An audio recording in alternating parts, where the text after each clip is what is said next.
दोस्तों, transmedia forum पर आप सभी का स्वागत है। अभी तक आपने हमारा channel transmedia forum like subscribe नहीं किया तो रिक्वेस्ट है अभी हमारा चैनल ट्रांसमीडिया फोरम लाइक और सब्सक्राइब कर दीजिए। इंडियन एयरफोर्स के एयर चीफ मार्शल विवेक राम चौधरी, जो करंटली अभी इंडियन एयरफोर्स के एयर चीफ मार्शल है, ये 30 सितंबर को रिटायर्ड होने वाले हैं।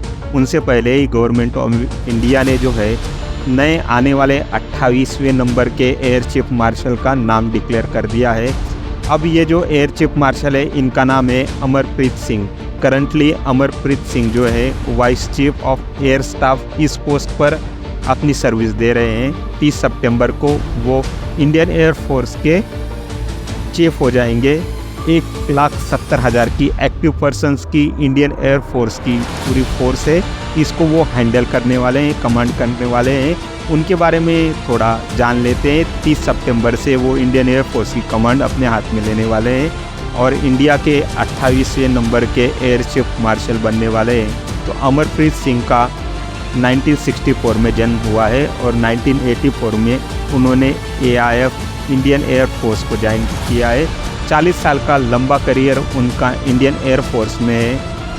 इस 40 साल के लंबे करियर में उन्होंने डिफरेंट टाइप के पोस्ट पर अपनी सर्विसेज इंडियन फोर्स को दी हुई है। कमांड स्टाफ में उन्होंने काम किया है, इंस्ट्रक्टर के तौर पर उन्होंने काम किया है। साथ ही साथ यहाँ पर ज़रूर मेंशन करना चाहूँगा, MiG-29 का ये जो प्रोजेक्ट है, जब उसको अपग्रेड किया जा रहा था रशिया में, तो उस प्रोजेक्ट के डायरेक्टर जो थे अमरप्रीत सिंह यही थे। इनके अंडर में, इनके ऑब्जर्वेशन में ही MiG-29 का अपग्रेशन रशिया में हुआ था। तो इतना सारा उनके पास एक्सपीरियंस है।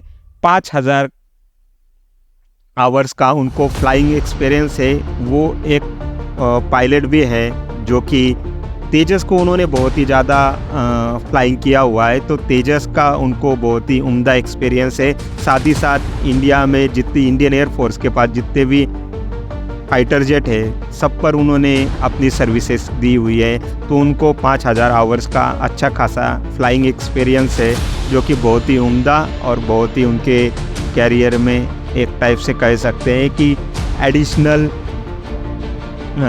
सिनेरियो ऐड करता है, एडिशनल पॉइंट ऐड करता है। तो 30 सितंबर के उनके अंडर ये जो है इंडियन एयर फोर्स काम करने वाली है। तो उनको करंटली किस किस इशू पर, किस किस मुद्दों पर काम करना पड़ सकता है, उसके बारे में थोड़ा सा जान लेते हैं। सबसे पहले का ये जो इंडिया का प्रोजेक्ट है, advanced multi road combat aircraft, India जो बना रहा है, उसके कोऑर्डिनेशन में उनका अहम रोल हो सकता है। क्योंकि आपको पता ही है DRDO और HAL इंडियन एयर फोर्स के रिक्वायरमेंट के हिसाब से एक 5th जनरेशन एयरक्राफ्ट बनाना चाहती है। उसमें इंडियन एयर फोर्स की क्या रिक्वायरमेंट है, क्या क्या चुनौतियां हैं और किस टाइप से इंडियन एयर फोर्स को इस एयरक्राफ्ट में मॉडिफिकेशन चाहिए, रिक्वायरमेंट्स अपनी बतानी होंगी, कोऑर्डिनेट करना होगा, ताकि वो इंडियन DRDO को और साथ ही साथ HAL को कन्वे कर सके, एक बराबर से समझा सके और अपने हिसाब से का ये जो प्रोजेक्ट है, इसको जल्दी से जल्दी लाइन पर ला सके। क्योंकि का प्रोजेक्ट ऑलरेडी टाइम के हिसाब से 10-15 साल पीछे चल रहा है। तेजस ये जो एयरक्राफ्ट है, जिसकी गवर्नमेंट अब बहुत ज़्यादा क्वांटिटी में, 87 की क्वांटिटी में ऑर्डर ऑलरेडी HAL को रिप्लेस हो चुके हैं, लेकिन बहुत कम क्वांटिटी में तेजस जो है वो प्रोड्यूस हो रहा है। उसको बहुत ही जल्दी इंडिया को इंट्रोड्यूस करना होगा अपनी एयरफोर्स में, क्योंकि MiG-21 बाइसन रिटायर्ड हो रहे हैं और 30 स्क्वाड्रन से इंडियन एयरफोर्स का कुछ काम नहीं होने वाला है। As per standard SOP India के पास 42 स्क्वाड्रन चाहिए ही चाहिए है, लेकिन इंडिया लगभग 12 स्क्वाड्रन से पीछे है। और इंडिया के बॉर्डर पर जितनी चुनौतियाँ आ रही हैं, जितने नए नए सिनेरियो क्रिएट हो रहे हैं, उस हिसाब से इंडियन एयर फोर्स को मुस्तैद रहना, तैयार रहना बहुत ही ज़रूरी है। साथ ही साथ हम लोग जो तापस ड्रोन, अभी आपने रिसेंट पढ़ा होगा कि इंडियन एयर फोर्स ने 7-8 तापस ड्रोन को एक्वायर किया हुआ है, ताकि इंडियन एयर फोर्स अपने कोस्टल एरिया में और अपने डोमेस्टिक एरिया में एक सर्विलांस कर सके। उसको भी बूस्ट करना होगा, कोऑर्डिनेट करना होगा। ये सारी जिम्मेदारियाँ जो आने वाले नए एयर चीफ हैं उनके कंधों के ऊपर, उनके टेबल पर रहेंगी। साथ ही साथ उनको रफाल, ये जो 36 मात्रा में इंडिया ने रशिया से ख़रीदे हुए हैं। इनकी जो 2 स्क्वाड्रन है उसको भी मैनेज करना होगा, क्योंकि इंडिया के पास 5th जनरेशन कोई फ़िलहाल के लिए एयरक्राफ्ट नहीं है। और इंडिया का बैकबोन जो एयरक्राफ्ट है Su-30 MKI, जिसमें ब्रह्मोस मिसाइल्स वगैरह इंटीग्रेशन का काम चालू है, उसमें भी कोऑर्डिनेशन इनको DRDO के लैब के साथ, DRDO की टीम के साथ करना होगा, ताकि ये जो इंटीग्रेशन है ब्रह्मोस मिसाइल का ये स्मूथली हो जाए।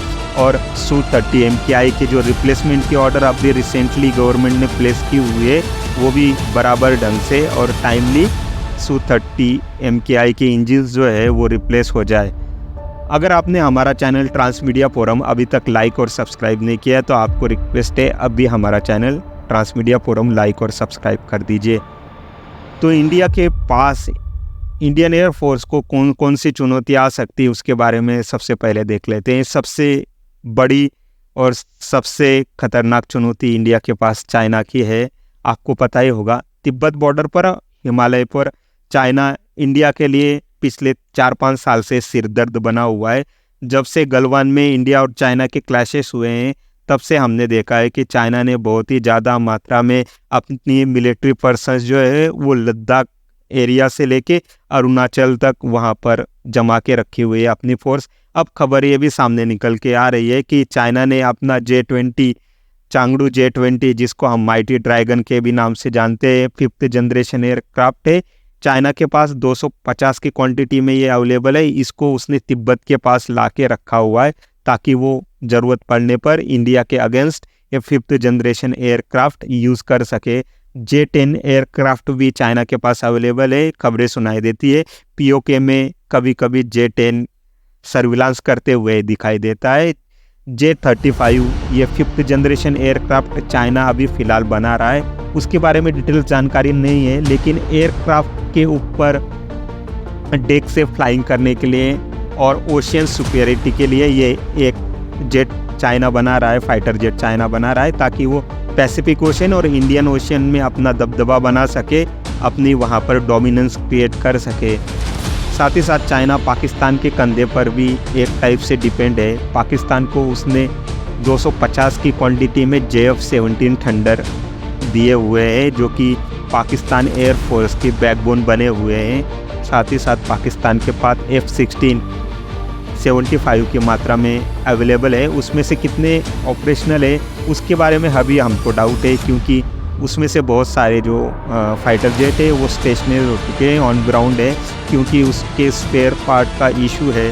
तो चाइना फ़िलहाल पाकिस्तान को वेपन्स भी प्रोवाइड कर रहा है, फाइटर जेट भी प्रोवाइड कर रहा है, सबमरीन्स भी प्रोवाइड कर रहा है, ताकि पाकिस्तान जो है इंडिया के अगेंस्ट खड़ा रह सके और इंडिया को एक थ्रेट हमेशा अरेबियन सी में बना रह सके। तो आने वाले समय में इंडियन ओशियन, तिब्बत और हिमालयन रेंज में पाकिस्तान और चाइना की उपस्थिति इंडिया को बहुत ही ज़्यादा एक थ्रेट क्रिएट करने वाली है। साथ ही साथ इंडियन एयरफोर्स को नॉर्थ ईस्ट इंडिया का जो एरिया है वहाँ पर भी लगातार अपनी मॉनिटरिंग बढ़ानी पड़ेगी, क्योंकि बांग्लादेश और म्यांमार में जो कॉम्प्लेक्स सिनेरियो अभी क्रिएट हो रहा है उसकी वजह से नॉर्थ ईस्ट में भी जो जितने भी उग्रवादी समूह है, जितने भी टेररिस्ट ऑर्गेनाइजेशन है, वो अपना सर जो है फिर से उठाना चालू कर चुकी है। तो इस सिनेरियो में इंडियन एयरफोर्स को तैयार रहना होगा। आने वाले समय में क्या क्या सिनेरियो चेंज होता है मैं आपके साथ शेयर करता हूँ। आप मेरा चैनल ट्रांसमीडिया फोरम अभी लाइक सब्सक्राइब कीजिए। Thank you very much.